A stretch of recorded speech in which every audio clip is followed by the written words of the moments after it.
maal jettiin aadaa odeeffannoo sadeen bareentumaati. Haa taatu dhihootana tulluun maal jetti gurri gaggaluu fi kan ol galuu wanti wal jalaa dabarsu ormi jimaa irratti duuluudha. Jimaan sitti baalaa natti dalluu gaalaa je'e qotee bulaan Harargeedha kan bu'aa jimaa beeku. Oromoon keessaa Harargee jimaa kanaan jiraanna oomisha biroon qabnu irruma wareegamna. Oromiyaan sadarkaa biyyatti qabeenya garagaraa oomishti. Fakkeenyaaf Jimmaa fi Wallaggatti buna, Arsii fi Baaleetti garbuu fi qamadiidha. Harargeetti jimaa, buna, kuduraalee fi sangaa gagabbataadha. Shawatti xaafii, garbuu fi kan kana fakkaatan oomishti. Qabeenyi oomishamu kun madda galii naannichaa ta'uu bira dabree sharafa alaatis galchuudhaan biyyatti maqaa waamsisa. Bunaa fi jimaa sadarkaa addunyaatti ergamee sharafa alaatis argamsiise maqaa Itoophiyaattis addunyaa irratti waamsisa. Fakkeenyaaf jimaan biyyoota akka Somaalilaandii, Jabuutii, Keeniyaatti kallattiidhaan jimaan jiidhaan Oromiyaa irraa ergama. Jimaa goggogaa isa gara Ameerikaa, Awustiraaliyaa, Awurooppaa, Kaanaadaa fi kan kana fakkaatan ni ergama. Duuba erga akkas ta'e qabeenya biyyaaf handhuura galii ta'e kana ololli maaliif irratti oofama?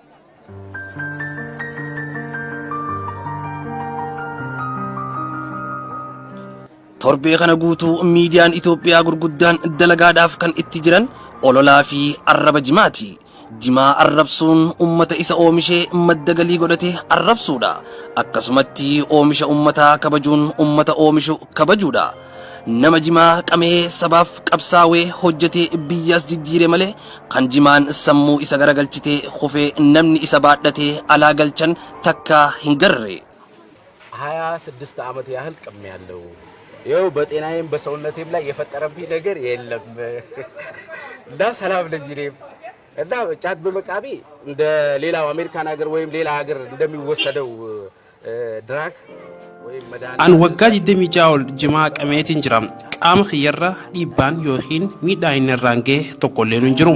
Fakkeenyaaf biyyoota garaagaraa kanneen akka Ameerikaa, ardiilee Awurooppaa dabalatee jimaa wantoota sammuu nama jijjiiranitti warroottan fudhatan ni jiru. Miti garuu akka isaan yaadan sanii miti. Jimaan kunkumaa qaamas ta'ee karaalee sammuutiinis wani nama godhu hin jiru. Harargeen oomisha callaa maallaqaatiif kaashkiroop jimaa fi kuduraa sangaa gagabbataa oomishuudhaan beekamti. Oomishni jimaa fi kuduraa abbaa oomisha qofa osoo hin taane kan qulqulleessuu fi kan baadhatus hunda jiraachisa. Iddoo jimaan itti hojjetamu, iddoo kuduraan itti hojjetamu namni bifaan wal waama malee maqaan wal hin beeku. Bakka hedduurraa walitti dhufee waan hojjetuuf bakka kuduraa fi jimaan itti hojjetamu manneen nyaataatis hedduutu jira.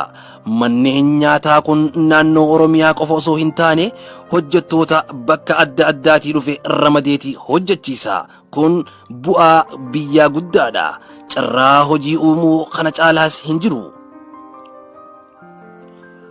Hojiin kuduraa, muduraa fi jimaa mootummaaf galii guddaa qaba. Galiin qaraxa kuduraa fi muduraa jimaa kan maqaa qaraxaatiin mootummaaf galu galii xiqqaa miti. Silaa naannoon Oromiyaa mootummaa sirrii qabaatte galiin keellaa magaalaa Awwadaay qofti ummata Oromootiif ni gaya. Oromiyaa miti osoo Harargeen bulchaa faayidaa jimaa kuduraa fi muduraa beeku nama lafa sanii kan waan biraatiimi ummanni oomisha isaa akka gatii madaalutti gurguratu taasisu argatte Oromiyaan ni diroomti. Kanaafuu jimaan jiruu ummata Harargeeti itti qoosuun hin ta'u.